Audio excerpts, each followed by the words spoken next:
Good morning students. तो आज हम लोग पढ़ेंगे मैक्सिमा मिनिमा और इंक्रीजिंग डिक्रीजिंग फंक्शन का इंपॉर्टेंट क्वेश्चन सब। ठीक है, इसका जो भी क्वेश्चन सब अभी हम लोग है ना, थ्योरी भी साथ में इसी के साथ देख लेंगे। जो भी क्वेश्चन बना रहे हैं ना, उसी के साथ थोड़ा मोड़ा थ्योरी भी देख लेंगे। और थ्योरी वैसे तुम लोग को पहले खुद से पढ़ लेना है, एक बार रिवाइज कर लेना है, और उसके बाद समझ में नहीं आए तो अभी ये वीडियो देखना है, साथ में बनाना है क्वेश्चन सबको। तो जैसे ये पहला क्वेश्चन है, इसको हम कैसे बनाएंगे, ठीक है, देखते हैं। सबसे पहले ये लिखा हुआ है the interval in which the function this is decreasing. हमको ऐसा इंटरवल बताना है, मतलब x के किस वैल्यू के लिए ये फंक्शन डिक्रीज कर रहा है ये बताना है। तो इस टाइप के क्वेश्चन में हम लोग क्या करते थे, याद है? फंक्शन का मतलब तो y होता है, fx का मतलब y इक्वल टू लिखा हुआ है 2x³ plus 9x² plus 12x minus 1। इसका हमको निकालना है ये कब कब डिक्रीज कर रहा है, x के किस वैल्यू के लिए डिक्रीज कर रहा है। तो उसके लिए सबसे पहले क्या करते थे हम लोग, dy/dx निकालते थे। कंडीशन क्या होता था, साइड में हम लिख रहे हैं थ्योरी सब भी। dy/dx का वैल्यू अगर निगेटिव आएगा, निगेटिव और इक्वल टू 0, तो ये कंडीशन हो गया डिक्रीजिंग फंक्शन के लिए।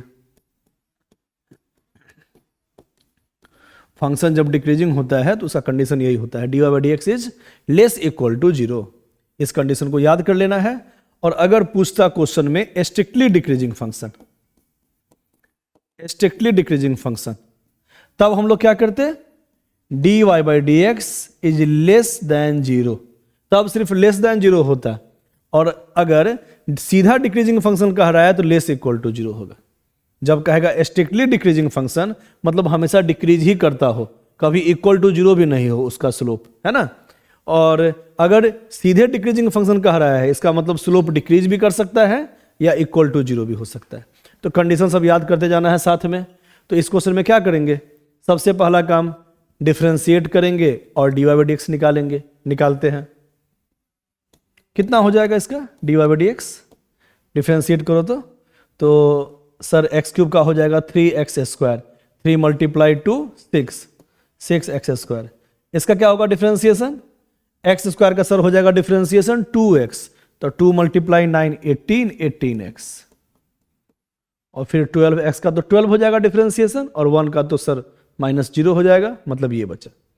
इसके बाद हम लोग क्या करते हैं, क्वेश्चन में हमको देखना है ये कब कब डिक्रीज कर रहा है, ये कंडीशन देखना है।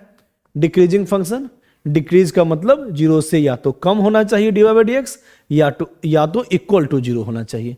तो इसके लिए क्या करें, इसके लिए हम बताए हुए हैं, इसका निकालते हैं क्रिटिकल पॉइंट, है ना। क्रिटिकल पॉइंट का मतलब होता है जहां dy/dx इक्वल टू 0 हो, मतलब हम कह सकते हैं इस ग्राफ का जहां पे स्लोप 0 हो।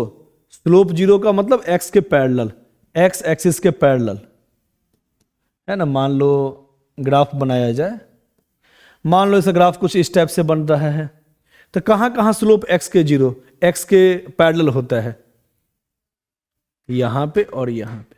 तो क्रिटिकल पॉइंट का मतलब ही होता है ऐसा पॉइंट जहां पे स्लोप 0 हो। तो इतना अभी नहीं समझना, अभी हम क्वेश्चन बता रहे हैं डायरेक्ट, अभी थ्योरी का क्लास तो हम बाद में करवाएंगे। अभी बस इंपॉर्टेंट क्वेश्चन से हम डिस्कस कर रहे हैं, और जो भी उसका थ्योरी काम देगा उसके साथ, ठीक है। तो सबसे पहले क्या करना है, किसी भी क्वेश्चन में dy/dx निकालना है, डिफरेंशिएट करना है, क्रिटिकल पॉइंट निकालना है, मतलब इज इक्वल टू 0 करके x का वैल्यू निकाल लेना है। तो यहां पे 6x² plus 18x plus 12 is equal to 0 करो, 6 कॉमन आ गया। इसके बाद क्या करेंगे, इसको फैक्टराइज करना, ठीक है।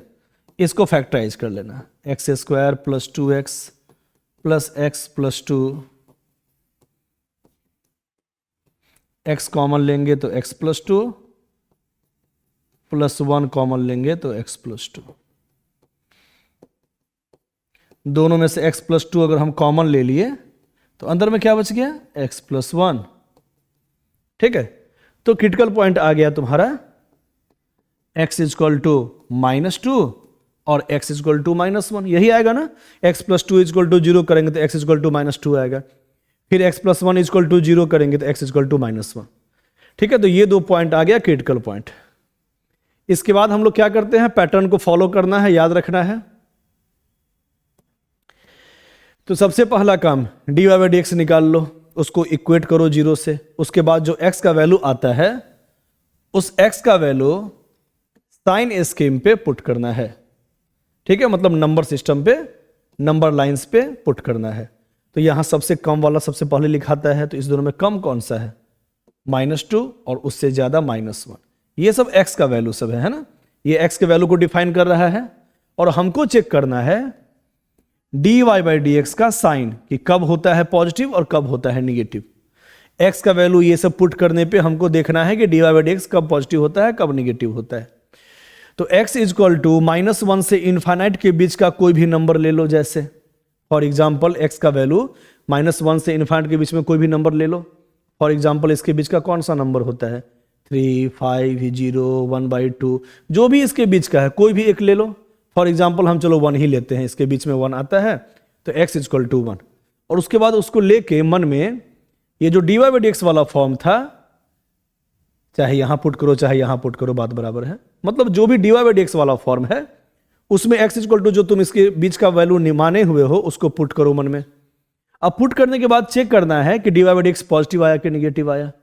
तो जैसे x इक्वल टू 1 हम पुट करेंगे, 6 × 1 6 + 18 + 12 सबको जोड़ेंगे तो पॉजिटिव में आ रहा है d y by d x का वैल्यू। तो d y by d x का वैल्यू पॉजिटिव में आ रहा है कब, जब x का वैल्यू -1 से इन्फाइनाइट के बीच का कोई भी नंबर लेते हैं तब। जैसे अभी x इक्वल टू 1 लिए थे, तो 1 पुट करने पे 6 + 18 + 12 कितना आ रहा है, 36 आ रहा है। तो 36 तो पॉजिटिव क्वांटिटी है, ठीक है, सॉरी 36 ही ना आएगा, हाँ 36 आएगा। 36 तो पॉजिटिव क्वांटिटी है, मतलब d y by d x का वैल्यू पॉजिटिव में आ रहा है इसके बीच में, तो लिख देना है प्लस। फिर हम लोग चेक करेंगे, अब d y by d x का वैल्यू तुम यहां भी चेक कर सकते हो, यहां भी चेक कर सकते हो, यहां भी चेक कर सकते हो, है ना। तो ज्यादा आसान होता है यहां चेक करना, क्योंकि ये फैक्टराइज फॉर्म में है, तो यहां चेक करोगे तो ज्यादा आसान होगा, क्योंकि इसी को ना हम फॉर्म बनाए हैं फैक्टराइज करके, है ना। तो x इक्वल टू जैसे 1 माने थे, तो यहां 1 पुट करते 1 + 2 3 और 1 + 1 2, 3 × 2 6 और 6 × 6 36 पॉजिटिव क्वांटिटी आ रहा है d y by d x का वैल्यू, तो यहां प्लस लिख देना है, ठीक है। इसके बाद x का वैल्यू -2 से -1 के बीच में कुछ लेना है, तो ये लोगे ना और फिर से पुट करोगे अगर इस फॉर्म में x के जगह पे, तो ये निगेटिव फॉर्म आएगा। जैसे -1.5 -1.5 + 2 0.5 और -1.5 + 1 -0.5। तो एक फॉर्म पॉजिटिव एक फॉर्म निगेटिव, मल्टीप्लाई करेंगे तो निगेटिव में आएगा। इसका मतलब d y by d x का वैल्यू यहाँ निगेटिव आ रहा है, फिर यहाँ चेक करोगे तो पॉजिटिव में आता है। हमेशा अल्टरनेट में ही आता है, प्लस माइनस प्लस। जब भी पावर ऑड नंबर होता है, तो अभी पावर कितना है सब फैक्टर का, पावर 1 है, तो जब भी पावर ऑड में होगा तो हमेशा अल्टरनेट में ही आएगा। अगर इवन पावर होता तो जिसका इवन पावर होता, मान लो इसका पावर 2 होता या 4 पावर होता है ना, तो -2 इसके कारण आया था, x + 2 = 0, x = -2। तो इस पे अगर इवन पावर होता तो -2 के इधर जो साइन था वही साइन यहां रिपीट कर जाता। वैसे उसे अभी कोई खास मतलब नहीं है, हम लोग रख के देख लेंगे सबसे बढ़िया। x का वैल्यू इसके बीच का रख के देखो कि पॉजिटिव आता है कि निगेटिव। अब यहां चेक करो चाहे यहां चेक करो, बात बराबर है, ठीक है। फिर x का वैल्यू -2 से -1 के बीच का कोई संख्या ले लो, फॉर एग्जाम्पल -1.5, वो रख के देखो ये पॉजिटिव आता है कि निगेटिव। तो हमेशा एक पॉजिटिव एक निगेटिव एक पॉजिटिव आता है, मतलब d y by d x का वैल्यू कहाँ कहाँ पॉजिटिव है, यहाँ। तो d y by d x जब भी पॉजिटिव होता है तो वो इंक्रीजिंग फंक्शन होता है, और d y by d x जब भी निगेटिव होता है या लेस या इक्वल, लेस इक्वल टू 0 होता है तो डिक्रीजिंग फंक्शन होता है। तो d y by d x यहाँ पॉजिटिव है, पॉजिटिव का मतलब ग्राफ अगर इसका बनाया जाए तो ये ऊपर की तरफ जाएगा, और माइनस का मतलब नीचे की तरफ जाएगा, और फिर प्लस का मतलब ऊपर की तरफ जाएगा। तो डिक्रीजिंग मतलब माइनस कहाँ का से कहाँ था, यहां से यहां, ये फंक्शन डिक्रीज कर रहा था। इसका मतलब when x belongs to -2 -1 then fx decreases.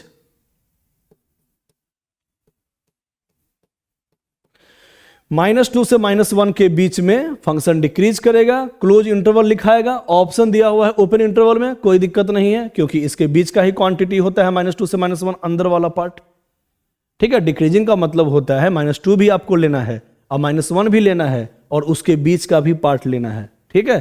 तो आंसर तो एडजेक्ट आंसर यही आएगा, क्लोज इंटरवल -2 से -1। एक्स के इस वैल्यू के लिए d y by d x का वैल्यू डिक्रीज कर रहा है, मतलब फंक्शन डिक्रीज कर रहा है। dy बाई dx जब भी निगेटिव होता है तो फंक्शन डिक्रीज करता है। और ये जो ग्राफ बनाए हैं ये dy बाई dx का ग्राफ नहीं है, ये मेन फंक्शन का ग्राफ है। बस dy बाई dx इसके स्लोप को इंडिकेट करता है कि dy बाई dx जब भी निगेटिव रहेगा तो नीचे की तरफ जाएगा, और dy बाई dx जब भी पॉजिटिव रहेगा तो ग्राफ ऊपर की तरफ जाएगा। लेकिन ग्राफ बनता है ये फंक्शन का, तो ये फंक्शन का ग्राफ है ना, ये फंक्शन का ग्राफ है। फंक्शन कहाँ डिक्रीज कर रहा है? When x belongs to -2 to -1 close में। लेकिन क्लोज में आंसर नहीं दिया हुआ है, ओपन में दिया हुआ है। ओपन में आंसर दे सकता है। क्यों दे सकता है? क्योंकि -2 से -1 इसके अंदर का ही ना पार्ट है। जब इसके बीच में डिक्रीज कर रहा है तो इसके अंदर का कोई भी पार्ट में तो डिक्रीज ही करेगा, इसीलिए ऑप्शन बी हो जाएगा, है ना। मतलब इस सब क्वेश्चन में क्या करना है? हर क्वेश्चन में dy बाई dx से निकालना है। आसान क्वेश्चन होता है, भारी नहीं होता है। dy बाई dx से निकालना है, क्रिटिकल पॉइंट निकालना है, मतलब इक्वल टू 0 करना है। और जो भी x का वैल्यू आएगा, है ना, जो भी x का वैल्यू आया उसको साइन स्कीम पे रख देना है। जो छोटा है उसको पहले और जो बड़ा है उसको बाद में। और उसके बाद dy बाई x का वैल्यू -1 से अधिक लो, पुट करो dy बाई dx वाले फॉर्म में और चेक करो इसका वैल्यू पॉजिटिव आता है कि निगेटिव आता है। तो चेक किए थे तो पॉजिटिव आ रहा था, जहां निगेटिव आ रहा था वहां निगेटिव लिख दो, जहां पॉजिटिव वहां पॉजिटिव। और पॉजिटिव का मतलब ग्राफ ऊपर की तरफ और निगेटिव का मतलब ग्राफ नीचे की तरफ। ठीक है, तो फंक्शन डिक्रीज कहां से कहां कर रहा था? व्हेन x बिलोंग्स टू -2 से -1। आगे बढ़ते हैं, नेक्स्ट क्वेश्चन। तो हम लोग सबसे पहले ये जानते हैं कि जब भी रहेगा स्ट्रिक्टली डिक्रीजिंग फंक्शन तो वहां पे क्या होगा? dy by dx is less equal to 0। क्योंकि स्ट्रिक्टली लिखा हुआ है तो इक्वल का साइन नहीं होता है। चाहे स्ट्रिक्टली इंक्रीजिंग फंक्शन हो या स्ट्रिक्टली डिक्रीजिंग फंक्शन हो, उसमें इक्वल का साइन नहीं होता है। स्ट्रिक्टली डिक्रीजिंग में सिर्फ लेस का साइन होता है और स्ट्रिक्टली इंक्रीजिंग में सिर्फ ग्रेटर का साइन होता है।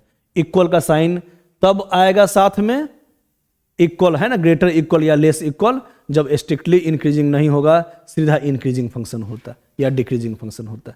तो सबसे पहला काम है कि थ्योरी सब बढ़िया से याद कर लेना, है ना। थ्योरी जो भी हम पढ़ाए हुए हैं वो सब अच्छे से याद कर लेना। तो यहां कह रहा है स्ट्रिक्टली डिक्रीजिंग फंक्शन, तो स्ट्रिक्टली डिक्रीजिंग फंक्शन जब भी कहेगा तो सिर्फ लेस देन होगा। अब इसको डिफरेंशिएट करो फिर से, y equal to a x minus cos x. Differentiate करेंगे, dy by dx equal to x का डिफरेंशिएशन 1 cos x का माइनस साइन x। तो माइनस माइनस कितना हो जाएगा? Plus sine x। अब एक काम करो ना, यहां क्रिटिकल पॉइंट नहीं निकालो क्योंकि कह रहा है यहां पे कब स्ट्रिक्टली डिक्रीजिंग फंक्शन होगा, मतलब ये कब dy by dx less equal to 0 होगा। तो डायरेक्ट हम ऐसे भी तो बना सकते हैं, क्योंकि कह रहा है इस क्वेश्चन में कि dy बाई dx कब 0 से लेस होगा। स्ट्रिक्टली डिक्रीजिंग का मतलब ही होता है dy बाई dx कब लेस देन 0 होगा। हाँ, हम जैसे पहले बनाए थे वैसे भी बना सकते थे, इज इक्वल टू 0 करके डोमेन चेक करने वाला फॉर्म, लेकिन उसमें अभी टाइम वेस्ट हो जाएगा। इसीलिए हम ऐसा भी काम कर सकते हैं कि dy बाई dx का वैल्यू डिक्रीजिंग के लिए तो हमको पता है कि लेस देन होना चाहिए, तो सीधे निकाल सकते हैं। हाँ, ध्यान देना, हम सीधे निकाल सकते हैं कि 0 से कम कब कब आता है, क्योंकि 0 से कम जब आएगा तभी तो dy by dx less than 0 कहलाएगा, डिक्रीजिंग स्ट्रिक्टली डिक्रीजिंग फंक्शन कहलाएगा। ठीक है, तो साइन एक्स का वैल्यू कहां से कहां क्या होता है? साइन एक्स का वैल्यू -1 से 1 के बीच में होगा। अब अंदर में कितना वैल्यू आया देखो तो, अंदर में वैल्यू आया, साइन एक्स का वैल्यू होता है -1 से 1 के बीच में, तो 1 - 1 कितना हो गया? 0। हम लोग डोमेन वाले फॉर्म को ऐसे ही जोड़ते हैं कांस्टेंट के साथ। 1 प्लस किया हुआ है ना, तो 1 को पहले इसके साथ जोड़ दो और 1 को फिर इसके साथ जोड़ दो, तो 1 - 1 कितना हो जाएगा? 0। और 1 + 1 कितना हो जाएगा? 2। मतलब अंदर वाले का वैल्यू 0 से 2 आएगा, है ना, क्योंकि इसका वैल्यू होता है -1 से 1, तो -1 + 1 0 हो गया और 1 + 1 2 हो गया। अब ये 0 से 2 है, तो a का वैल्यू क्या क्या हम पुट करेंगे तो 0 से हमेशा कम ही आएगा, बताना। a का वैल्यू हम क्या क्या पुट करेंगे तो 0 से कम आएगा। अब ये पॉजिटिव वैल्यू है, ये अंदर वाला फॉर्म क्या बन रहा है? Positive value. तो ये पॉजिटिव मल्टीप्लाई निगेटिव ही ना निगेटिव हो सकता है 0 से कम, इसका मतलब a जरूर निगेटिव वैल्यू है, a जरूर निगेटिव वैल्यू है और ये पॉजिटिव वैल्यू है, 0 से 2 कोई पॉजिटिव वैल्यू है, तो 0 से कम आने के लिए पॉजिटिव मल्टीप्लाई निगेटिव ही तो निगेटिव होगा और 0 से कम आएगा। इसका मतलब ए जरूर कोई भी निगेटिव वैल्यू हो सकता है। कोई भी निगेटिव वैल्यू का मतलब माइनस इनफाइनाइट से 0, ठीक है, इसीलिए ऑप्शन हो जाएगा ये। तो यहाँ पूरा क्रिटिकल पॉइंट निकालने का जरूरत नहीं है, सीधा यहाँ पूछ रहा था कि स्ट्रिक्टली डिक्रीजिंग फंक्शन कब होगा, तो सबको पता है ये कंडीशन होता है स्ट्रिक्टली डिक्रीजिंग फंक्शन का। अगर सीधा डिक्रीजिंग कहता तो इक्वल होता, लेकिन अभी उससे यहाँ फर्क नहीं पड़ रहा है। अभी यहाँ कह रहा है सिर्फ स्ट्रिक्टली डिक्रीजिंग मतलब निगेटिव कब होगा dy/dx, तो हम पहले ही लिख दिए dy/dx 0 से कम कब होगा, अपने आप तुमको a का वैल्यू निकल जाएगा। sin x का वैल्यू -1 से 1 के बीच में, और 1 सब में जोड़ेंगे, है ना, लोअर लिमिट और अपर लिमिट जो भी है, तो 1 - 1 0 हो जाएगा और 1 + 1 2 हो जाएगा, ठीक है। मिनिमम वैल्यू और मैक्सिमम वैल्यू दोनों जोड़े हैं 1 में, 1 - 1 0 और 1 + 1 2, तो पॉजिटिव मल्टीप्लाई निगेटिव ही तो निगेटिव होगा 0 से कम, इसका मतलब ए एनी निगेटिव वैल्यू हो सकता है, तो ऑप्शन हो जाएगा सी। आगे बढ़ते हैं नेक्स्ट क्वेश्चन। अब इस क्वेश्चन को कैसे बनाया जाए, कह रहा है this function is increasing in interval, ये कब इंक्रीज करता है, y = दिया हुआ है x³ + 3x। यहां पूछ रहा है कि ये फंक्शन इंक्रीजिंग फंक्शन कब है, तो कब है ये इंक्रीजिंग फंक्शन, तो dy/dx है ना, सिंपल, पहले dy/dx निकाल लो, सबसे पहला काम कितना हो गया 3x² + 3। अब ये कब इंक्रीजिंग फंक्शन होगा, जब dy/dx सबको पता है 0 से ज्यादा या 0 के इक्वल। dy/dx जब भी पॉजिटिव होगा तो इंक्रीजिंग फंक्शन, और स्ट्रिक्टली नहीं लिखा हुआ है इसलिए इक्वल का भी साइन होगा, जहां स्ट्रिक्टली लिखता है वहां इक्वल का साइन नहीं होता है, मतलब dy/dx कब पॉजिटिव होगा ये पूछ रहा है।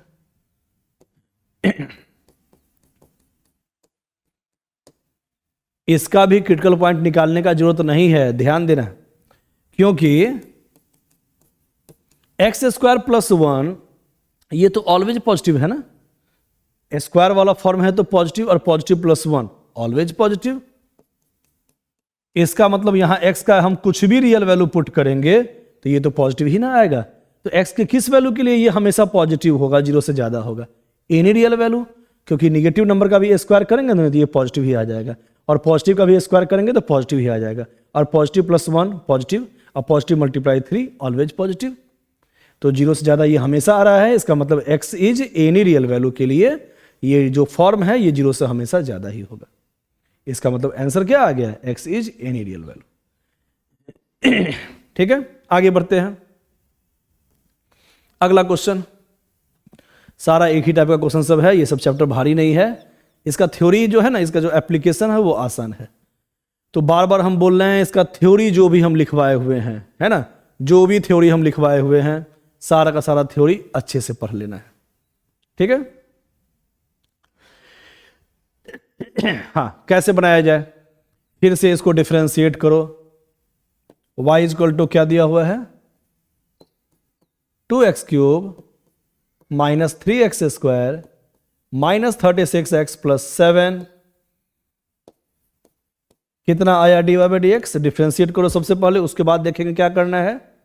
इसका डिफरेंशिएशन x³ का 3x² और 3 × 2 6, 6x², x² का 2x तो हो जाएगा 6x, 36 x का तो 1 होता है डिफरेंशिएशन, और 7 का 0, ठीक है। फिर से निकालो इसका क्रिटिकल पॉइंट। क्रिटिकल पॉइंट का मतलब dy/dx = 0, 6 कॉमन ले लो, x² - x - 6, अब इसको फैक्टराइज करो, x² - 3x + 2x - 6 = 0, 6 कॉमन ले लिए, x कॉमन लेंगे तो x - 3 + 2 कॉमन लेंगे तो x - 3, ठीक है। हर क्वेश्चन में एक ही काम करते हैं, अगर हमको डोमेन निकालना हो कि कहाँ इंक्रीज कर रहा है कहाँ डिक्रीज कर रहा है, तो हम लोग सबसे पहले करते हैं dy/dx = 0। इसके पहले वाले क्वेश्चन में क्यों नहीं किए थे, क्योंकि यहाँ पे साफ साफ लिख दिया है कि इंक्रीजिंग के लिए ही निकालना है, तो इंक्रीजिंग का मतलब dy/dx पॉजिटिव के लिए निकालना है, तो सिर्फ पॉजिटिव देख के हम समझ सकते हैं कि x का वैल्यू क्या पुट करेंगे तो 0 से ज़्यादा होगा। तो यहाँ तो a² का फॉर्म था, ये तो ऑलवेज पॉजिटिव था, क्योंकि यहाँ x का वैल्यू कुछ भी पुट करेंगे तो square x square plus 1 always positive आएगा, इसलिए x यहाँ पे इन रियल वैल्यू था। लेकिन इस क्वेश्चन में इंक्रीजिंग डिक्रीजिंग ये नहीं पूछ रहा है, ये तो ऑप्शन के अंदर दिया हुआ है कहाँ इंक्रीज कर रहा है कहाँ डिक्रीज कर रहा है। तो इसको तो हमको बेसिक से बनाना पड़ेगा। कैसे बनाएंगे बेसिक से? dy by d x is equal to 0 करके x का वैल्यू निकालेंगे जैसे निकालते थे। ठीक है, पहले हम फैक्टराइज कर दिए हैं, अब 0 से इक्वेट करेंगे तो x का वैल्यू क्या क्या आ गया?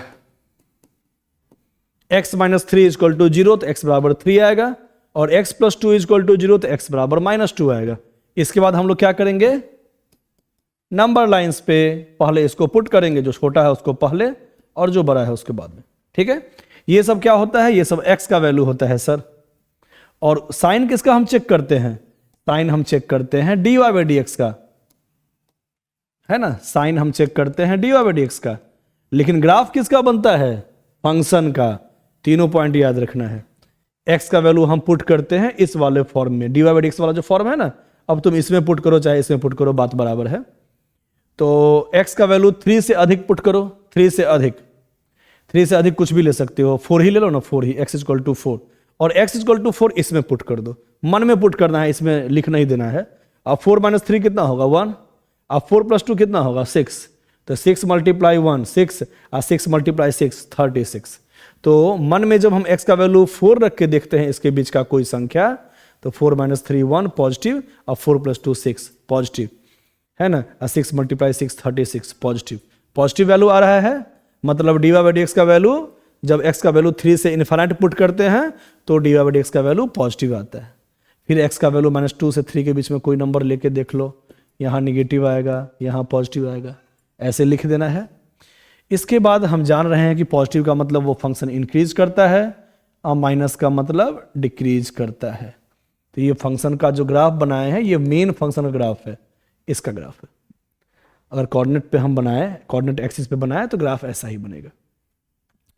अब इसमें ऑप्शन देख के हमको बताओ कौन सा ऑप्शन सही है। कह रहा है इंक्रीजिंग माइनस इनफाइनाइट से माइनस 2, माइनस इनफाइनाइट से माइनस 2 इंक्रीजिंग है क्या? इंक्रीजिंग तो है ना, और डिक्रीजिंग माइनस 2 से इनफाइनाइट, माइनस 2 से इनफाइनाइट कह रहा है डिक्रीजिंग है। नहीं सर, हल्का सा गलती हो गया है, माइनस 2 से 3 में डिक्रीजिंग है, लेकिन इसमें ऑप्शन में दिया हुआ है माइनस 2 से इनफाइनाइट में डिक्रीजिंग है। तो मतलब पहला आंसर तो गलत दिया हुआ है, क्योंकि माइनस 2 से इनफाइनाइट के बीच में 3 भी तो होता है, 3 से इनफाइनाइट भी तो होता है, उसमें डिक्रीज नहीं कर रहा था सर, इंक्रीज कर रहा था, इसलिए ये गलत हो गया ऑप्शन। दूसरा option strictly decreasing in minus 2 से 3, माइनस 2 से 3 स्ट्रिक्टली डिक्रीजिंग कर रहा है, एकदम सही लिखा है, क्योंकि यहां क्लोज इंटरवल नहीं लगाया है। क्योंकि क्लोज इंटरवल लगा देता है इसका मतलब माइनस 2 को भी इंक्लूड कर रहा था और माइनस 3 को भी, 3 को भी इंक्लूड कर रहा था। लेकिन यहां ओपन इंटरवल लिखा हुआ है, मतलब ओपन इंटरवल का मतलब dy by d x is equal to 0 एडजेक्ट नहीं लिया हुआ है। क्योंकि dy बाई डी एक्स जब एडजेक्ट 0 लेते हैं ना, तो उसमें क्या होता है, x का वैल्यू माइनस 2 से 3 अगर होता, तो अगर dy बाई डी एक्स बराबर 0 पे हम अगर पुट करते तो x बराबर माइनस 3 और 2 को इंक्लूड भी करता। इंक्लूड करने का मतलब क्लोज इंटरवल भी लेता, लेकिन यहां ओपन इंटरवल लिया हुआ है। तो स्ट्रिक्टली में याद रखना हमेशा ओपन इंटरवल ही होता है। स्ट्रिक्टली जब भी कहेगा तो हमेशा ओपन इंटरवल होता है, और जहां सीधे इंक्रीजिंग या डिक्रीजिंग कहेगा तो वहां क्लोज इंटरवल होता है। तो यहां स्ट्रिक्टली डिक्रीजिंग माइनस 2 से 3 के बीच में था, मतलब ये ऑप्शन सही है। और भी चेक कर सकते हो, माइनस इनफाइनाइट से 3 में इंक्रीजिंग फंक्शन नहीं सर, इंक्रीज भी कर रहा है डिक्रीज भी कर रहा है, तो ये ऑप्शन नहीं होगा। फिर अगला strictly decreasing function in minus infinite से माइनस 2 इंक्रीजिंग, और 3 से इनफाइनाइट नहीं, ये डिक्रीजिंग लिखा हुआ है लेकिन यहां तो इंक्रीज कर रहा है, तो बी ऑप्शन हो गया। ठीक है, आगे बढ़ते हैं। हाँ, यहां देखना है कि कह रहा है बी के किस वैल्यू के लिए ये फंक्शन जो है वो स्ट्रिक्टली डिक्रीजिंग है। मतलब dy बाई डी एक्स जो है, dy बाई डी एक्स जो है वो स्ट्रिक्टली डिक्रीजिंग है। स्ट्रिक्टली का मतलब लेस देन, सिर्फ इक्वल का साइन नहीं। मतलब इसके लिए हमको बताना है बी का वैल्यू, ध्यान देना है। एफ को हम लोग y से रिप्रेजेंट करते हैं,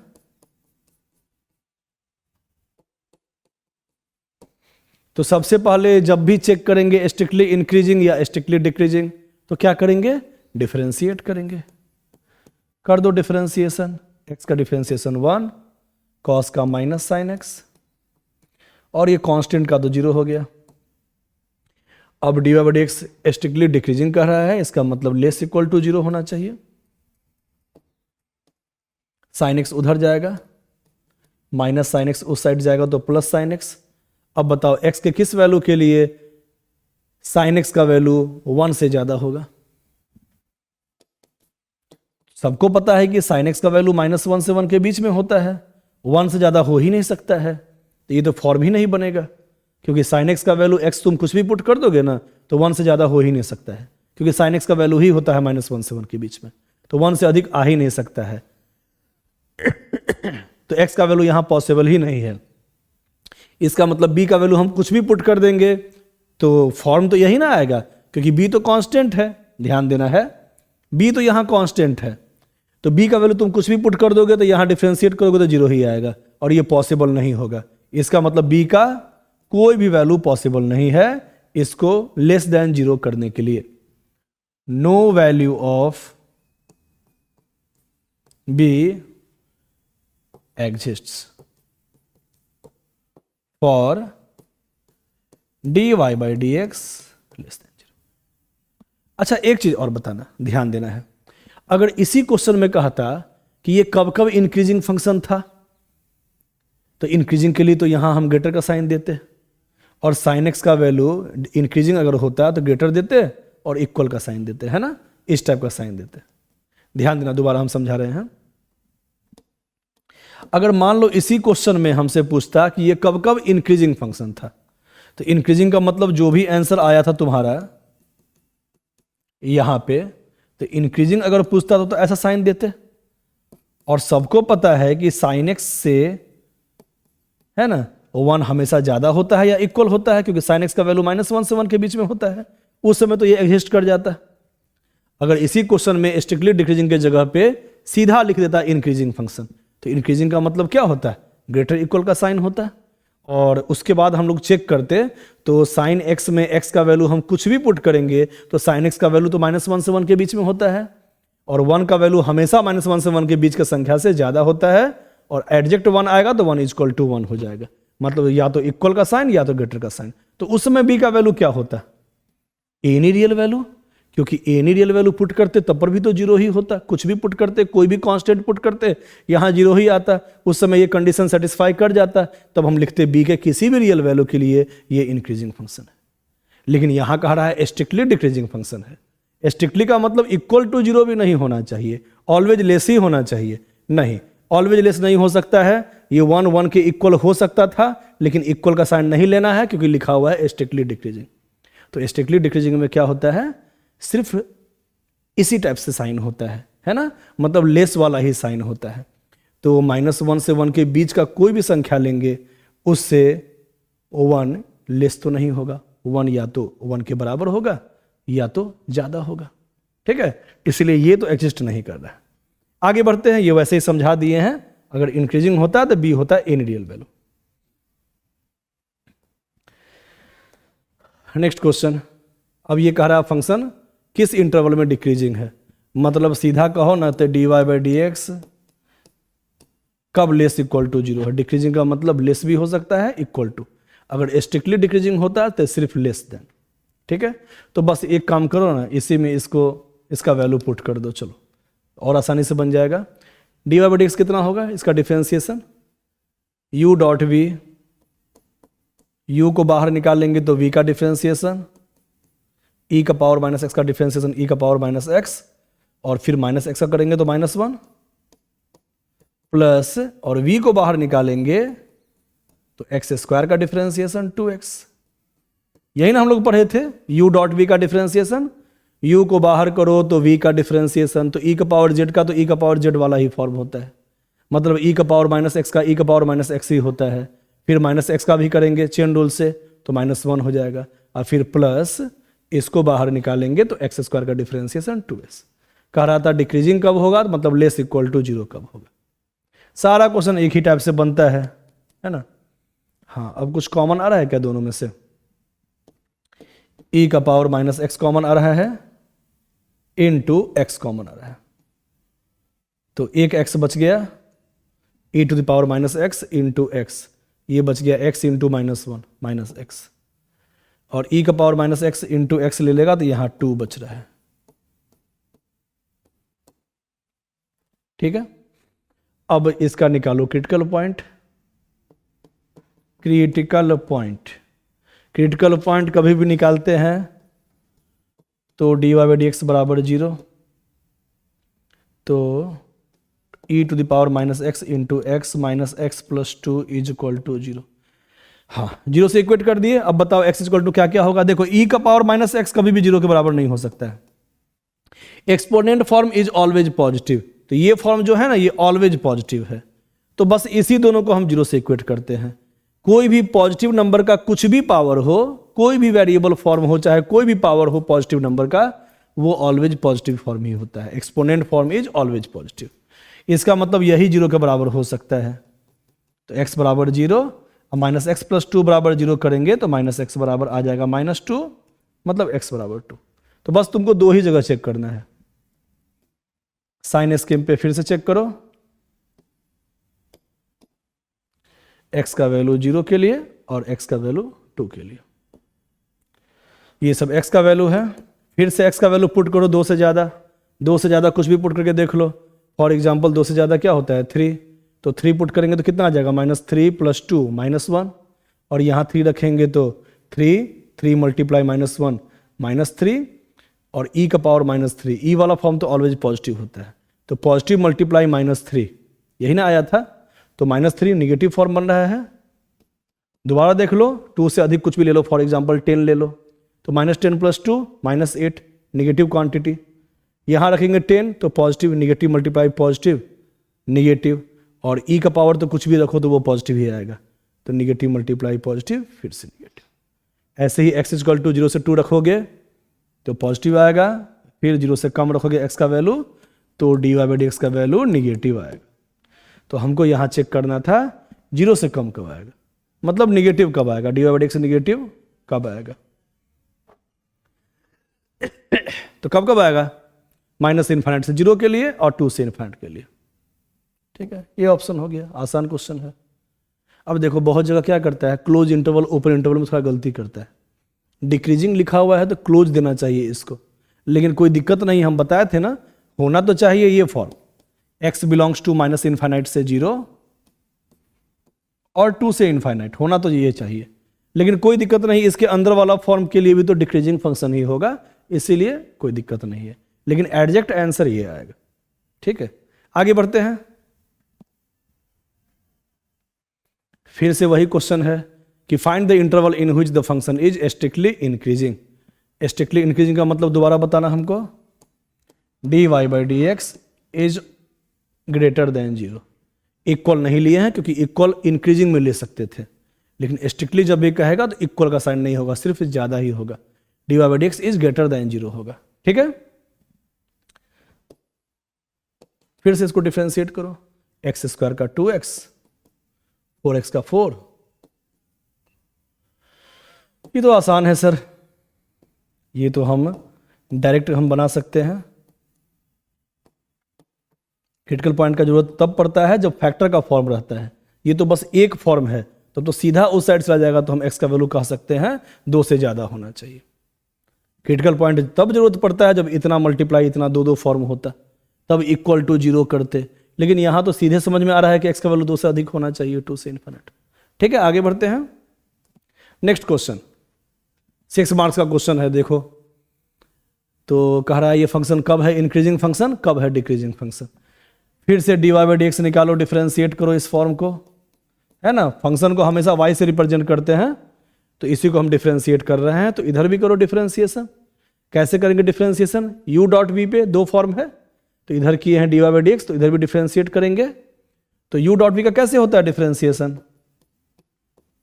u को बाहर निकालेंगे तो v का डिफ्रेंशिएशन, इसका क्या होगा डिफ्रेंशिएशन, पावर वाला फॉर्म है तो 2 इंटू एक्स माइनस 2 इंटू अंदर वाले का करेंगे डिफ्रेंशिएशन चेन रूल से, तो x का हो जाएगा 1 और 2 का हो जाएगा 0, 1 माइनस 0 1।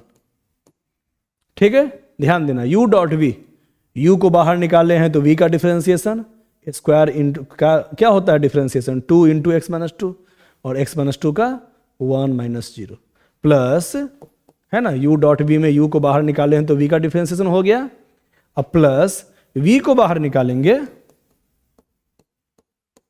तो u का करेंगे डिफरेंशिएशन। इसका क्या होगा differentiation? 3 into x minus one का होल स्क्वायर, है ना, क्यूब का क्या होता है 3 इंटू एक्स माइनस वन का होल स्क्वायर। फिर अंदर वाले करेंगे तो x का 1 और 1 का 0, 1 माइनस 0 1। अब 1 लिखो चाहे नहीं लिखो बात बराबर है, ठीक है। यहां तक हो गया। तो dy बाई डी एक्स हम निकाल लिए हैं। कितना आसानी से बनेगा देखो अभी question. dy by d x निकाल लिए हैं। कुछ कॉमन आ रहा है दोनों में से? x माइनस वन का होल स्क्वायर दोनों में है, ध्यान देना। x माइनस वन का पावर 2 तो दोनों के अंदर है और x माइनस टू भी एक फॉर्म है। अगर ये हम कॉमन निकालते हैं तो क्या बच गया? x माइनस वन का पावर 2 बाहर निकाल लिए तो एक बच गया x माइनस वन इंटू 2 भी बच गया और x माइनस टू को भी बाहर निकाले हुए हैं, ठीक है। अब इसमें से x माइनस वन का होल स्क्वायर कॉमन ले लिए हैं और x माइनस टू ले लिए हैं एक, तो एक x माइनस टू बचा हुआ है और 3 भी बचा हुआ है। दोबारा देख लो, x माइनस वन का होल स्क्वायर लिए, एक फॉर्म ले लिए इसका, है ना, 2 पावर है तो एक पावर ले लिए तो एक बच गया x minus two into 3।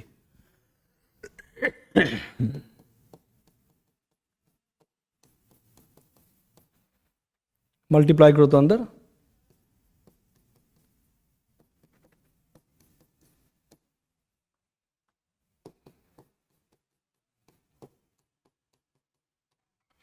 5x minus 8, है ना, 5x minus 8।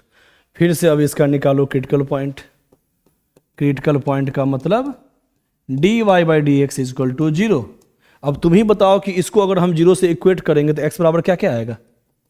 x minus one is equal to 0 तो x बराबर 1, x minus two is equal to 0 तो x बराबर 2 और 5x माइनस 8 इजक्वल टू 0 तो x बराबर 8 बाई 5, है ना। 5x माइनस 8 इजक्वल टू 0 तो x बराबर माइनस 8 उधर जाएगा इक्वल के, तो 8 बाई 5 हो जाएगा। अब फिर से माइनस इनफाइनाइट से इनफाइनाइट। क्रिटिकल पॉइंट क्या क्या है? 1 सबसे पहले लिखेंगे, ये सब x का वैल्यू लिखाता है 1।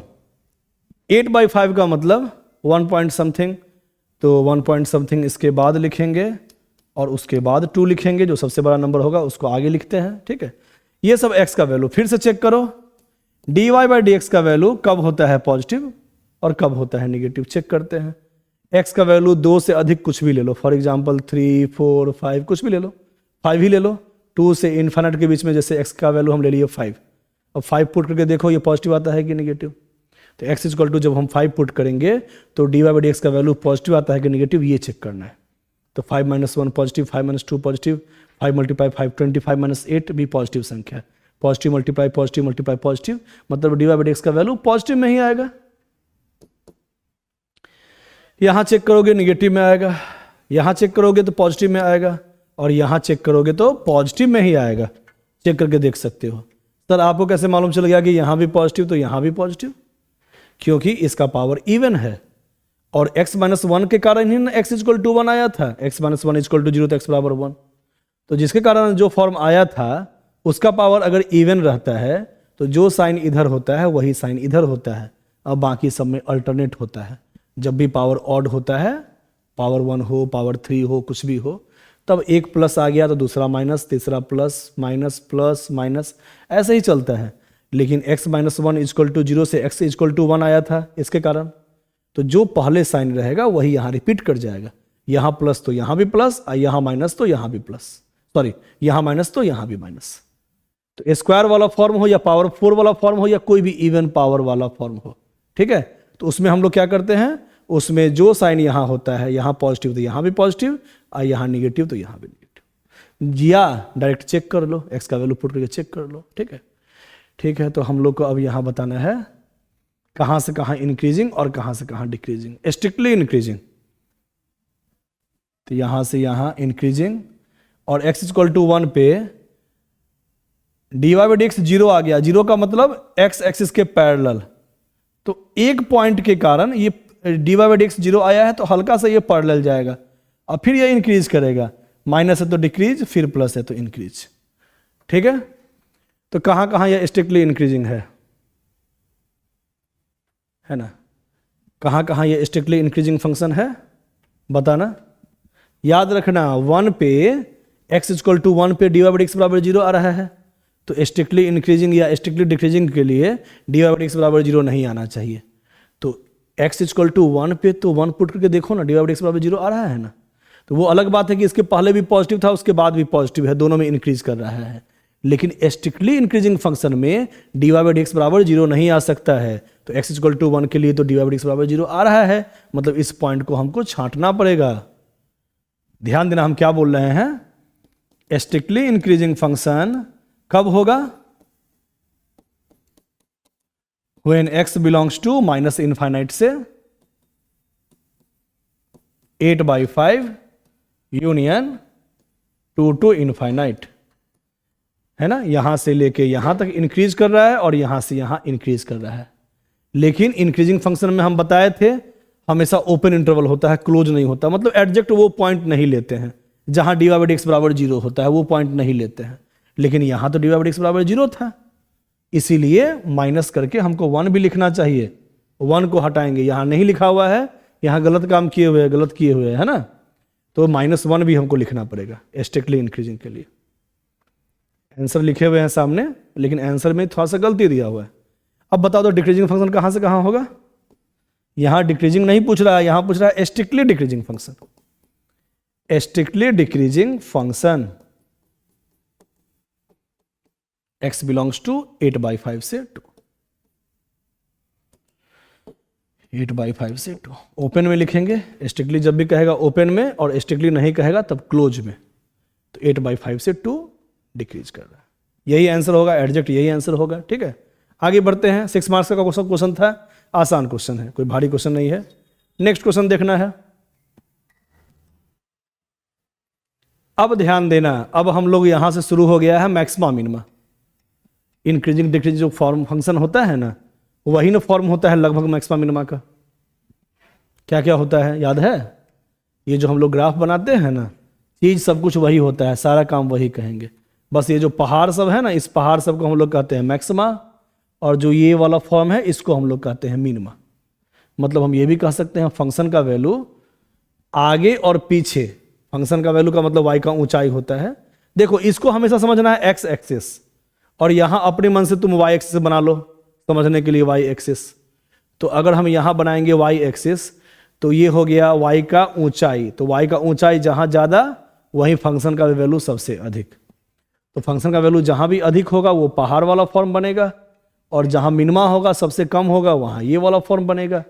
तो फंक्शन जब मैक्सिमा होता है, मैक्सिमम वैल्यू पे होता है ना, जब f(x) का वैल्यू मतलब y का वैल्यू सबसे अधिक आता है, तो उसके आगे का फंक्शन का वैल्यू मतलब y का ऊंचाई, और उसके पीछे का y का ऊंचाई उससे कम होता है। मतलब फंक्शन का वैल्यू आगे और पीछे से इस पॉइंट पे ज्यादा होता है, आगे पीछे का फंक्शन का वैल्यू कम होता है, उसको कहते हैं मैक्सिमा। और मिनिमा का मतलब आगे और पीछे का वैल्यू से कम होना चाहिए। फंक्शन का वैल्यू आगे का वैल्यू और पीछे का वैल्यू से कम, मतलब ऊंचाई कम है, आगे और पीछे से ऊंचाई कम हो, उसको हम लोग कहते हैं मिनिमा का पॉइंट। वैसे सीधे तुम लोग बस ग्राफ बना लोगे तो काम चल जाएगा, ग्राफ बनाने के बाद अपने आप समझ में आ जाएगा। ग्राफ तो हम लोग बनाते ही थे, ठीक है, ग्राफ तो हम लोग बनाते हैं ना, तो ये हो गया मैक्सिमा, ये हो गया मिनिमा। तो कभी कभी क्या हो जाता है, एक ही ग्राफ में बहुत सारा मैक्सिमा आ जाता है, ये भी मैक्सिमा, ये भी मैक्सिमा, बहुत सारा मैक्सिमा आ जाता है। तो जब बहुत सारा मैक्सिमा आता है, तो जो सबसे ऊपर वाला मैक्सिमा होता है उसी को हम लोग कहते हैं ग्रेटेस्ट वैल्यू या ग्लोबल मैक्सिमा, है ना। ग्रेटेस्ट वैल्यू या ग्लोबल मैक्सिमा या एब्सोल्यूट मैक्सिमा। और मिनिमा में जो सबसे कम आता है उसको हम लोग कहते हैं ग्लोबल मिनिमा, है ना, या लिस्ट वैल्यू या एब्सोल्यूट मिनिमा। तो थ्योरी से तो पहले पढ़ लेना है, थ्योरी बहुत भारी नहीं है इसका।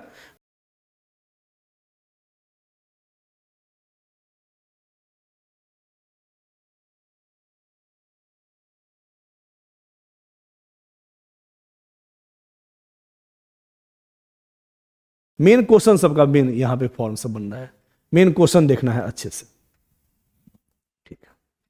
तो मतलब ग्राफ वैसे ही बनेगा, ग्राफ एकदम वैसे ही बनेगा। देखते हैं कैसे बनेगा, क्वेश्चन देखोगे तो समझ में आ जाएगा फिर से। मान लो ये क्वेश्चन है, f x is equal to x square plus 1। तो मैक्सिमा मिनिमा कहाँ कहाँ है ये हमसे पूछ रहा है। तो फिर से पहले वही काम करो ना, पहले सबसे पहले d y by d x निकालो, कितना आएगा 2x प्लस 1। अब क्या करेंगे, निकालना है क्रिटिकल पॉइंट, मतलब जहां d y by d x बराबर 0 आता है वो पॉइंट निकालो। ठीक है, तो ये पॉइंट निकाला जाए जहां 2x plus 1 is equal to 0, x is equal to -1/2। इसके बाद फिर से साइन स्कीम बनाओ और x का वैल्यू पुट कर दो -1 से 2, पुट कर दिए। इसके बाद क्या करें, फिर से वही काम करना है, पहले वाला ही फॉर्म है। ठीक है, वही पहले वाला ही फॉर्म है। इसके बाद x का वैल्यू -1/2 से अधिक रखेंगे तो क्या होगा, d y by d x का वैल्यू रख के देख लो, x का वैल्यू -1/2 से ज़्यादा रखेंगे। फॉर एग्जाम्पल -1/2 से इन्फाइनाइट के बीच में कुछ भी ले सकते हो, मन है तो 5 लाख भी ले सकते हो, इसके बीच का ही संख्या है। मन है तो 500 भी ले सकते हो, कोई भी नंबर इसके बीच का ले सकते हो। चलो 500 ही ले लेते हैं। तो 500 मल्टीप्लाई 2 1000 और 1000 प्लस 1 1001। तो 1001 क्या होता है, पॉजिटिव क्वांटिटी। तो बस हमको d y by d x का साइन चेक करना होता है, तो यहाँ पॉजिटिव आ रहा है तो यहाँ निगेटिव आएगा।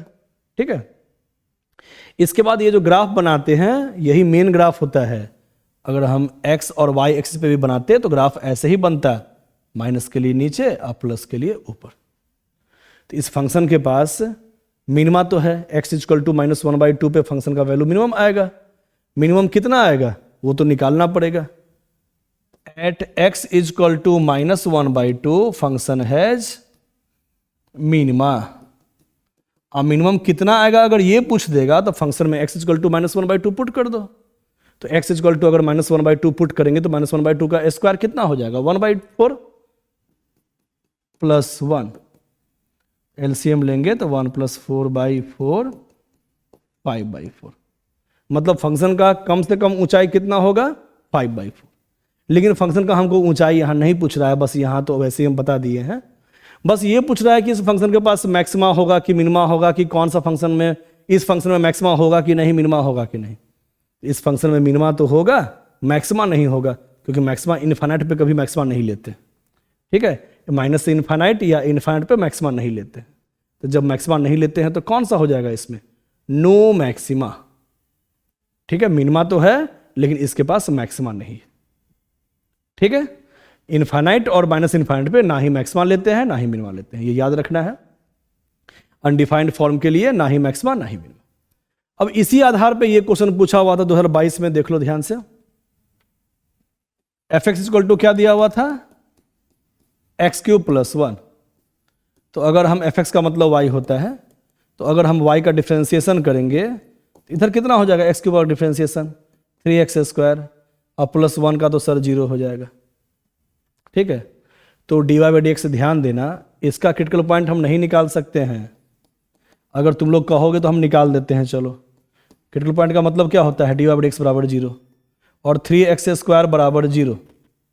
पॉसिबल है, x बराबर 0 पे ये 0 आएगा। अब इसमें क्या दिक्कत है, ध्यान देना। हाँ, ध्यान देना है। x इक्वल टू 0 पॉइंट आया। अब x का वैल्यू अगर 0 से अधिक भी पुट करेंगे तब पर भी d y by d x का वैल्यू पॉजिटिव ही आएगा। 0 से अधिक पुट करो ना x का वैल्यू, फॉर एग्जांपल 1 2 कुछ भी, 2 का स्क्वायर 4 4 × 3 12 पॉजिटिव। और x का वैल्यू अगर 0 से कम भी पुट करोगे तब भी इसका वैल्यू पॉजिटिव ही आएगा।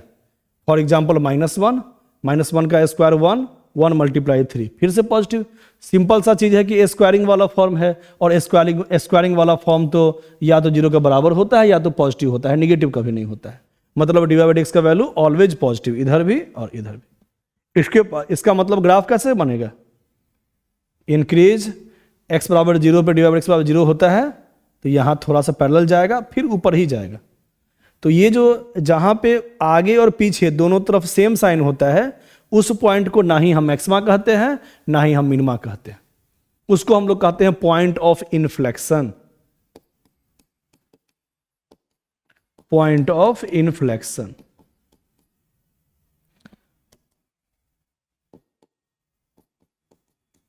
ये पॉइंट ऑफ इन्फ्लेक्शन है जहां dy बाई dx बराबर कुछ देर के लिए जीरो आता है, एक पॉइंट के लिए बस, लेकिन उसके बाद नीचे की तरफ नहीं गया, फिर ऊपर ही चला गया। पहले भी पॉजिटिव में ही था, मतलब इंक्रीज ही कर रहा था, और फिर से फंक्शन इंक्रीज ही कर गया। तो अगर फंक्शन ऐसे बनता तब ना कहते कि मैक्सिमा आया है इसका, या ऐसे बनता तब ना कहते कि मिनिमा आया है इसका। तो ये कैसा ग्राफ बना है, ऊपर की तरफ जा रहा था, ऊपर की तरफ ही चला गया, क्योंकि dy बाई dx तो ऑलवेज पॉजिटिव है, निगेटिव कभी आ ही नहीं सकता है। वैसे भी अगर बिना हम क्रिटिकल पॉइंट निकाले हुए भी कह सकते थे देख के कि सर dy बाई dx देखिए ना, एक्स स्क्वायर वाला फॉर्म आ गया है, तो स्क्वायर वाला फॉर्म तो ऑलवेज पॉजिटिव होता है वैसे भी। इसका मतलब फंक्शन का जब स्लोप, ये स्लोप होता है dy बाई dx, जब ऑलवेज ऊपर की तरफ जा रहा है, इंक्रीजिंग फंक्शन जा रहा है, तो जो ऑलवेज इंक्रीजिंग फंक्शन होता है उसमें ना ही पहाड़ बनता है बीच में और ना ही खाई बनता है, मतलब ना ही मैक्सिमा ना ही मिनिमा। इसलिए ऑप्शन हो जाएगा नाइदर मैक्सिमा नॉर मिनिमा। समझ में आ गया है बढ़िया से। नेक्स्ट क्वेश्चन दिया हुआ है, prove that the height of the cylinder of maximum volume that can be inscribed in a sphere of radius r is 2r by root 3। हमको प्रूफ करना है कि the height of the cylinder of maximum volume that can be inscribed in a sphere.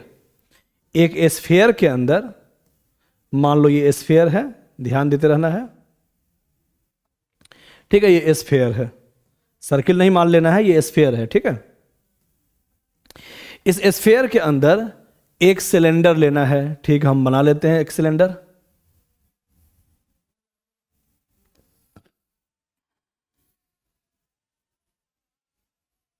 ठीक है, एक cylinder बना लिया। Maximum volume, height of the cylinder of maximum volume that can be inscribed in a sphere of radius r। अब sphere का radius क्या दिया हुआ है, r, कैपिटल R, ये गिवन क्वांटिटी है r, ठीक है। ये अपने मन से बना देते हैं, बेस और हाइट वाला फॉर्म अपने मन से यहां हम बना दिए, ठीक है। ये r गिवन है, ठीक है, स्फीयर का रेडियस दिया हुआ है। तो हाइट ऑफ द सिलेंडर हमको बताना है, height of the cylinder, height of cylinder ये हमको मालूम करना है, किसके लिए, for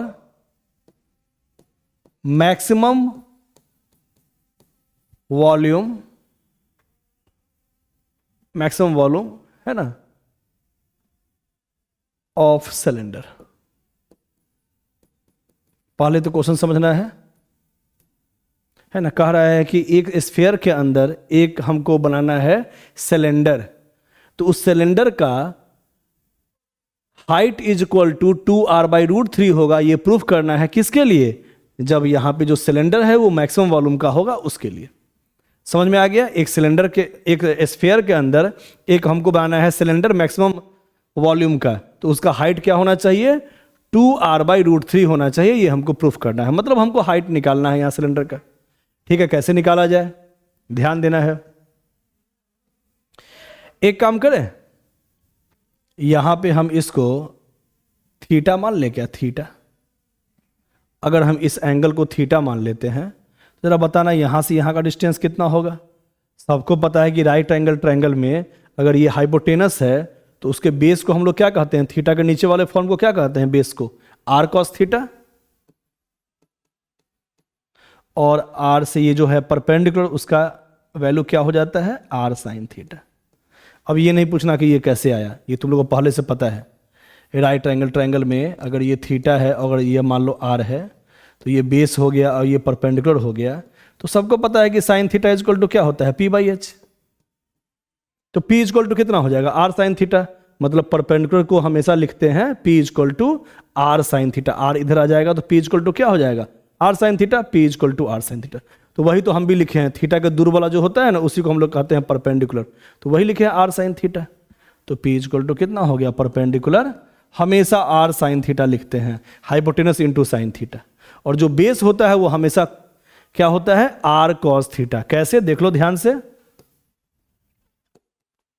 cos theta is equal to base by hypotenuse, तो b इज इक्वल टू कितना आ गया, r cos थीटा। तो बेस के जगह लिखे हैं r cos थीटा और परपेंडिकुलर की जगह पे लिखे हैं आर। इसको याद ही कर लो कि ये आर होता है तो थीटा के नीचे वाला फॉर्म आर कॉस थीटा और परपेंडिकुलर आर साइन थीटा। ये तो हर जगह तुम लोग यूज करते होगे, है ना। इसको हम मिटा रहे हैं। सीधा याद रखना है, आर है तो बेस हो गया आर कॉस थीटा, ये हो गया आर साइन थीटा। ट्रिग्नोमेट्री से जानते हो तो बेसिक ट्रिग्नोमेट्री है, ठीक है। यहां तक तो काम कर लिए। अब फाइंड द मैक्सिमम वॉल्यूम, इसका वॉल्यूम भी निकालना है और मैक्सिमम वॉल्यूम के लिए इसका जो हाइट है वो 2r/√3 होना चाहिए, ये प्रूफ करना है सिलेंडर के लिए, ठीक है। जिसका कहेगा मैक्सिमा या मिनिमा निकालने के लिए उसी को मेन फंक्शन मानेंगे, ठीक है। तो मेन फंक्शन हम किसको मानेंगे? वॉल्यूम को कह रहा है मैक्सिमा निकालने के लिए, तो वॉल्यूम का एक फंक्शन मान लो, वॉल्यूम है ना। मेन फंक्शन वॉल्यूम का लेना है, जिसका निकालना हो मैक्सिमा या मिनिमा उसी को हम लोग मेन फंक्शन मानेंगे और उसी को हम लोग आगे सॉल्व करेंगे, ठीक है। कैसे सॉल्व करेंगे वो तो आगे देखेंगे हम लोग। तो पहले वॉल्यूम इक्वल टू होता कितना है पहले ये बताओ।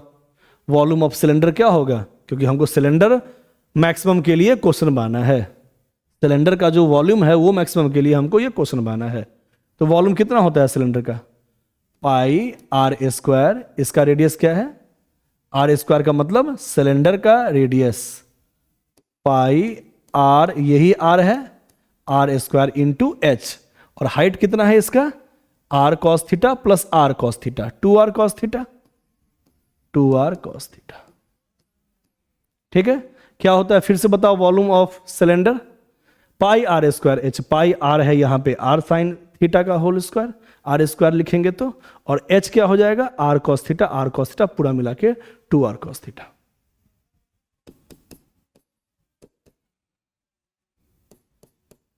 आर स्क्वायर, स्क्वायर लगा हुआ है तो आर स्क्वायर इंटू आर हो जाएगा सर आर क्यूब, ठीक है। यहां r square into r, r cube ये 2 है, और साइन थीटा स्क्वायर में है तो sine square theta into cos theta.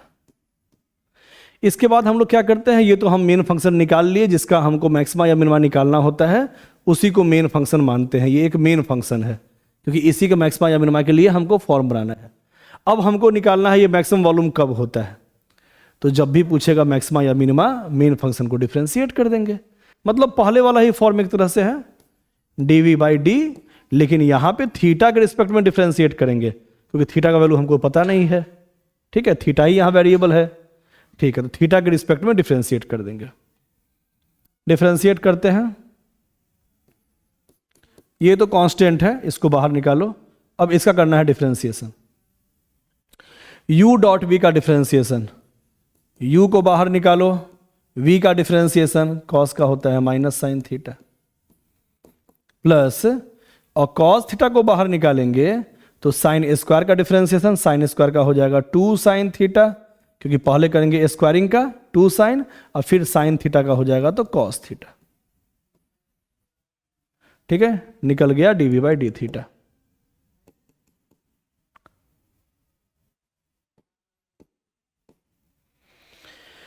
dv/d theta equal to कितना आ गया? 2 पाई आर क्यूब। अब इस दोनों में क्या कॉमन है? एक साइन थीटा कॉमन है, साइन थीटा कॉमन ले लिए तो क्या बच गया? Minus sign square. और यहां भी साइन थीटा कॉमन ले लिए तो 2 cos into cos, 2 cos square theta, ठीक है। dv/d theta equal to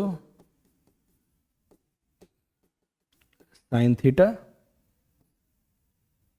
sign square को लिख दे 1 minus cos square, sine square को लिख दिए हैं 1 माइनस कॉस स्क्वायर थीटा, ताकि एक फॉर्म बन जाए अंदर में, है ना। इसके बाद हम लोग क्या करते हैं? क्रिटिकल पॉइंट निकालते हैं, जैसे निकालते हैं हर क्वेश्चन में। ये हो गया -1 minus minus plus cos square plus cos square plus 2 cos square हो जाएगा +3 कॉस स्क्वायर थीटा, ठीक है। अब निकालो क्रिटिकल पॉइंट। क्रिटिकल पॉइंट का मतलब जो मेन फंक्शन का जो डिफरेंशिएशन वाला फॉर्म है उसको 0 से इक्वेट करते हैं। तो इसको 0 से इक्वेट करेंगे तो क्या आएगा? एक बार आएगा साइन थीटा इक्वल टू 0 और एक बार आएगा -1 + 3 cos square theta equal to 0। तो 3 cos square theta equal to 1, cos square theta equal to 1/3, तो cos theta is equal to square उधर जाएगा तो √1/√3 का, है ना, 1/3 का रूट, तो 1/√3 प्लस माइनस। ठीक है, तो ये सब फॉर्म आया तुम्हारा साइन थीटा इजक्वल टू 0 और cos theta is equal to plus minus 1/√3।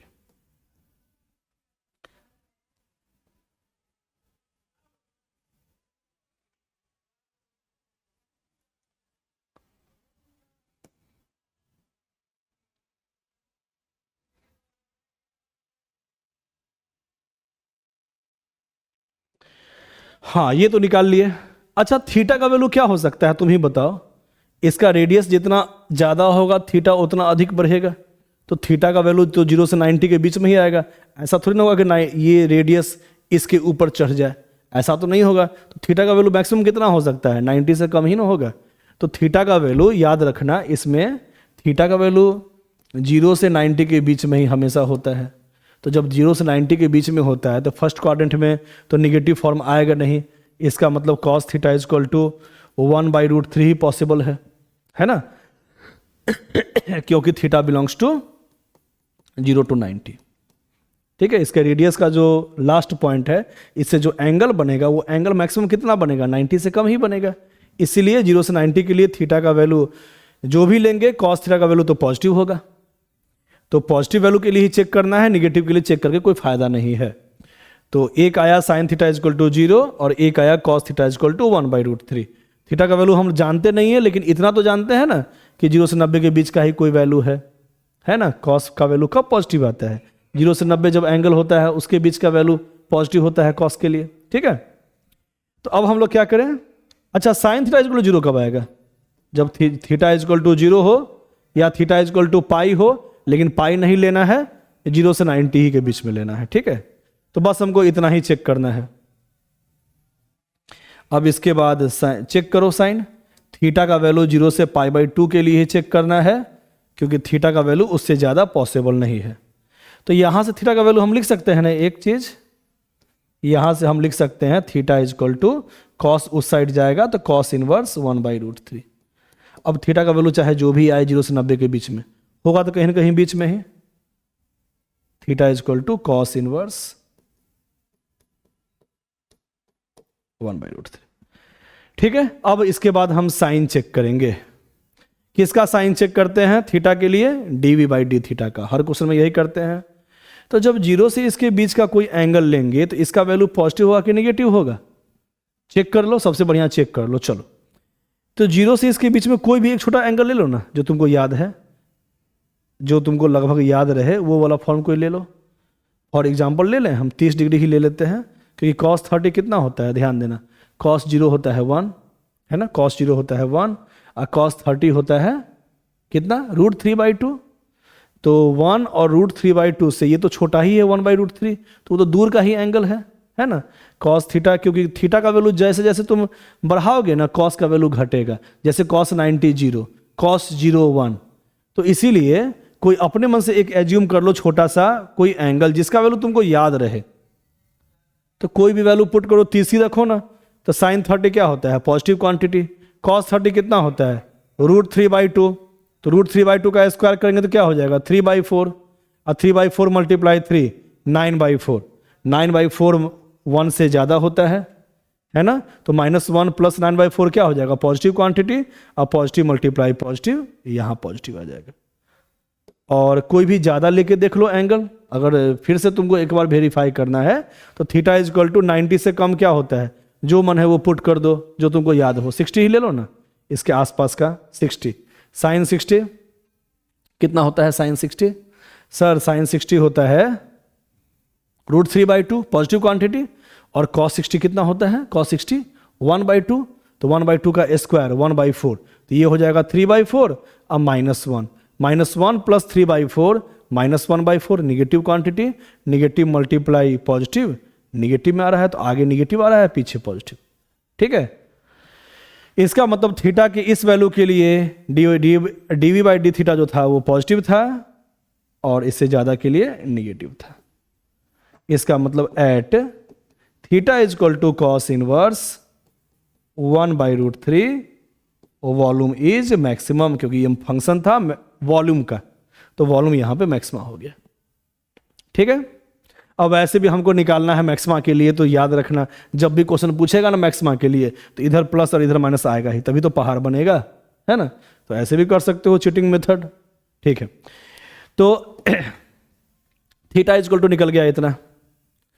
अब हमको निकालना क्या था, हाइट ऑफ सिलेंडर।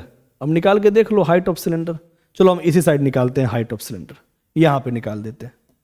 बताओ हाइट कितना आ गया था, r cos theta plus r cos theta, 2r cos theta. Cos theta कितना, कॉस थीटा इक्वल टू, है ना, कॉस थीटा इक्वल टू, देख लो कॉस उधर जाएगा, कॉस थीटा इक्वल टू 1/√3 था, है ना, इसी के लिए निकाले थे यहाँ पे थीटा। तो cos theta equal to 1/√3 put कर दो। कितना आंसर आया है, आ गया ना, 2r/, यही हाइट निकल गया। अब वॉल्यूम भी निकालना था, यहां वॉल्यूम है, इसमें पुट करो सबका वैल्यू।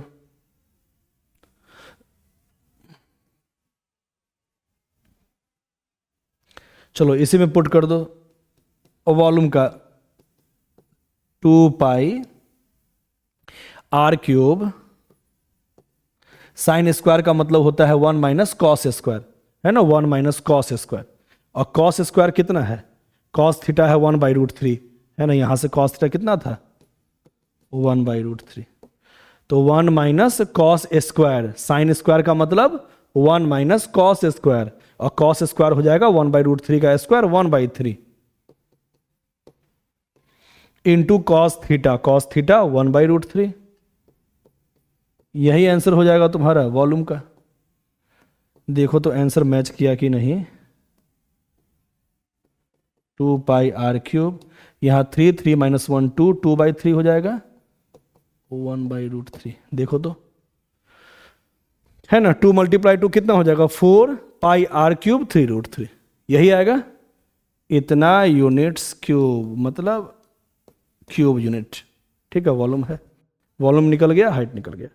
इसका मतलब इस क्वेश्चन में हम लोग जनरली क्या करते हैं, ध्यान देना दोबारा, जब भी कहेगा कि मैक्सिमम वॉल्यूम के लिए या मिनिमम वॉल्यूम के लिए आप ये निकालिए चाहे वो निकालिए इस टाइप से, तो जिसका कहेगा मैक्सिमम मिनिमा का चर्चा जिसका भी करेगा उसी को हमको डिफ्रेंशिएट करना होता है, और उसको सिंगल वेरिएबल में पहले चेंज कर लेते हैं। तो आर है तो ये थीटा मान लिए, तो ये हो गया आर कॉस थीटा, और ये हो गया are sine theta.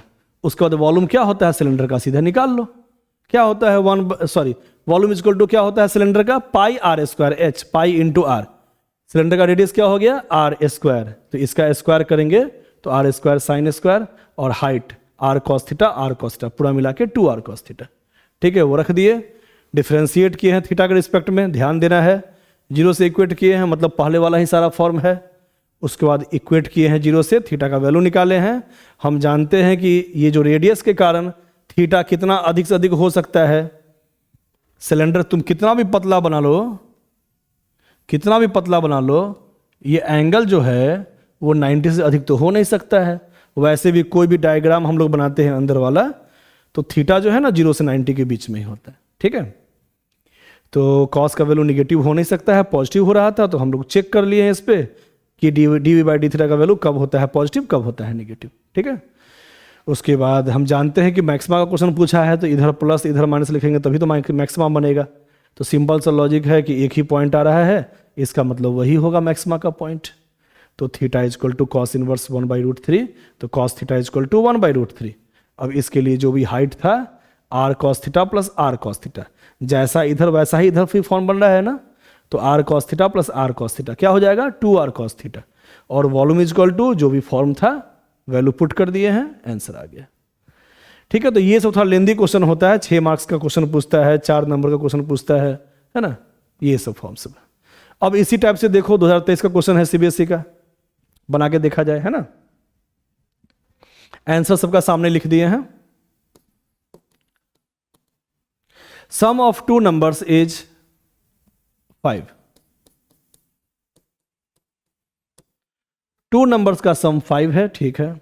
If the sum of cubes of these numbers is least, sum of cubes of these number is least. हम बताए हैं ना, जिसका कहेगा लिस्ट मतलब मिनिमा या मैक्सिमा, उसी को मेन फंक्शन मानना है। तो इसी को मेन फंक्शन मान लेते हैं, कुछ मान लेते हैं, इसका नाम क्या मान लें, जेड ही मान लेते हैं मेन फंक्शन का नाम।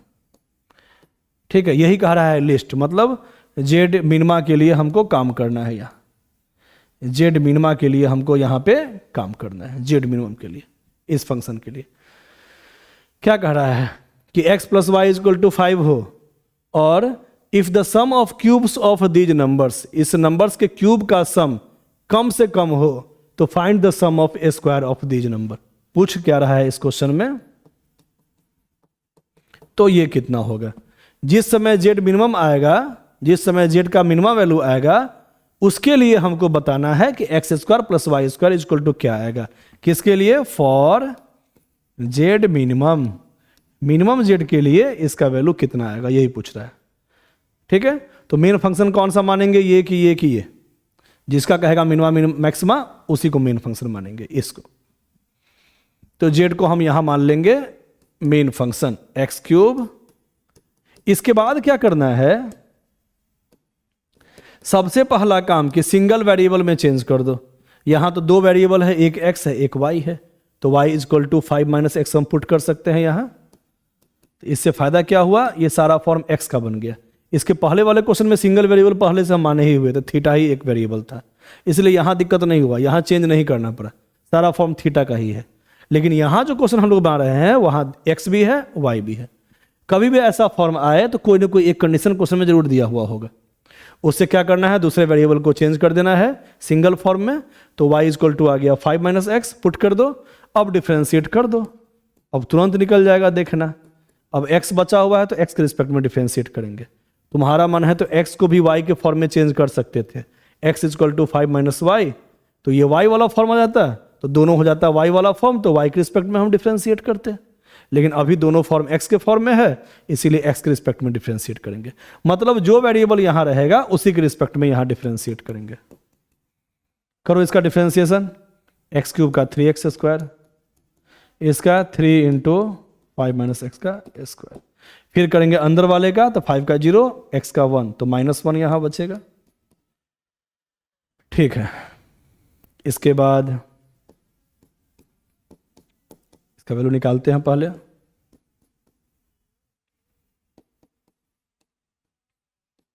a माइनस बी का whole square, a square plus b square minus 2ab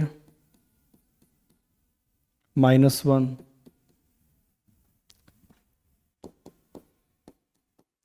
-3 है ना, -1 इंटू 3 -3 -3 इंटू 25 -75 -3x स्क्वायर और माइनस माइनस प्लस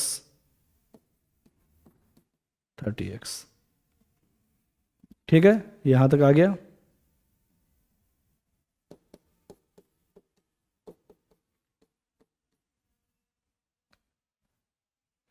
इसके बाद क्या करेंगे, dz बाई डी एक्स को 0 से इक्वेट करेंगे, -75 plus 30x equal to 0, 30x equal to 75, x equal to 75 by 30,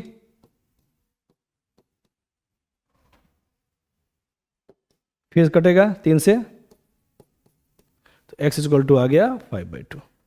ठीक है, x इक्वल टू 5/2, तो y भी निकाल लो, y इक्वल टू कितना आ गया 5 माइनस एक्स, 5 माइनस एक्स है ना, यहां से y equal to 5 minus x, और x भी है 5/2। ठीक है, अब क्या निकालना था, जेड मिनिमम के लिए मैक्सिमा और मिनिमा। तो पहले तो एक बार चेक कर लो कि जेड मिनिमम आया कि नहीं, वैसे तो आ ही गया होगा, लेकिन एक बार चेक कर लो, है ना। dz बाई डी एक्स जब भी 0 से इक्वेट करते हैं तो निकालते हैं क्रिटिकल पॉइंट। क्रिटिकल पॉइंट क्या आया था, x इक्वल टू 5/2 आया था, इसको इक्वल किए थे 0 से, तो x इक्वल टू आया था 5/2। तो 5/2 से थोड़ा सा ज़्यादा रख के देख लो ना, कुछ भी ज़्यादा रखो, 5/2 से ज़्यादा, 5/2 का मतलब होता है 2.5, तो 2.5 से हम कुछ भी अधिक रखेंगे, फॉर एग्जांपल 3, तो 3 पुट कर दो, 3 × 30 90, और 90 यहाँ भी चेक करो, चाहे यहाँ बात बराबर है। तो x का वैल्यू जब हम 5/2 से अधिक पुट करते हैं, है ना, हम अभी चेक नहीं किए थे, यहाँ पे चेक कर लेते हैं कि इसका वैल्यू मैक्सिमा है कि मिनिमा है, किसके लिए है। ठीक है, तो x इजक्वल टू 5/2 से ज़्यादा कुछ भी रखते हैं, फॉर एग्जाम्पल 3, तो 3 पुट करेंगे तो 3 × 30 90, 90 - 75 कितना आ रहा है? जो भी आ रहा है सर पॉजिटिव में आ रहा है। इसका मतलब dz/dx यहाँ पॉजिटिव आ रहा है, यहाँ negative. At x is equal to 5/2 है ना, z हैज मिनिमा। ये ग्राफ बनता है z का, तो z का वैल्यू मिनिमम आ रहा है x इजक्वल टू 5/2 के लिए। ठीक है, तो मिनिमम क्या ही के लिए ही हम यहाँ पे पूछ रहा था कि z मिनिमम के लिए ये वैल्यू क्या होगा, यही ना पूछ रहा था। ठीक है, तो z मिनिमम के लिए x इजक्वल टू 5/2, तो x इजक्वल टू 5/2 के लिए हम y का वैल्यू निकाल चुके हैं, है ना। y इजक्वल टू 5 - x, तो 5 - x इजक्वल टू 5/2 था, पुट कर दिए तो y भी निकल गया। अब हमसे ये वैल्यू पूछ रहा था z मिनिमम के लिए, तो z मिनिमम के लिए x इजक्वल टू कितना आया है? 5/2 का स्क्वायर प्लस y भी है 5/2 उसका भी स्क्वायर, कितना आ गया? 25/4, 25/4 जोड़ देंगे तो आ जाएगा 50/4, एलसीएम लेंगे 4, 25 + 25 50/4, 50/4 का मतलब 25/2। ठीक है, तो सारा क्वेश्चन एक ही टाइप से बनता है, जिसका कहेगा मैक्सिमा या मिनिमा, लिस्ट वैल्यू या ग्रेटेस्ट वैल्यू, उसी को मेन फंक्शन मानना है, उसको डिफरेंशिएट कर देना है, क्रिटिकल पॉइंट निकालना है इक्वल टू 0 करके, x का वैल्यू जो आएगा वहां चेक कर लेना है, किसका साइन? dz/dx का साइन, कि कब पॉजिटिव आता है कब निगेटिव आता है। ये सब x का वैल्यू है, जो निकला है वो वैल्यू यहाँ पे लिखते हैं। x इक्वल टू 5/2 से अधिक पुट करेंगे, कुछ भी मान लो 5 ही पुट कर देते हैं 5, तो 5 × 30 150 - 75 प्लस 75 पॉजिटिव वैल्यू, इधर निगेटिव वैल्यू। इसका मतलब ग्राफ ऐसे जा रहा है, मतलब x इक्वल टू 5/2 पे फंक्शन का वैल्यू मतलब z का वैल्यू मिनिमम है, और z मिनिमम के लिए ही तो पूछ रहा था x और y का वैल्यू, और x और y का वैल्यू निकाल लिए, इसमें पुट कर दिए, इसका वैल्यू आ गया। ठीक है, आसान था। अब इसके अगला क्वेश्चन को थोड़ा घर पे खुद से ट्राई करना है, अगले क्लास में फिर हम ये सब क्वेश्चन आगे बताएंगे। देख लेना है इसको बढ़िया से, सबका आंसर सामने लिखा हुआ है। ठीक है, ये सब बढ़िया बढ़िया क्वेश्चन है, 12, 13 और 14 देख लो। ये सब अगले क्लास में हम बताएंगे, तब तक खुद से ट्राई करके आना है। ओके, आज के लिए इतना ही, थैंक यू।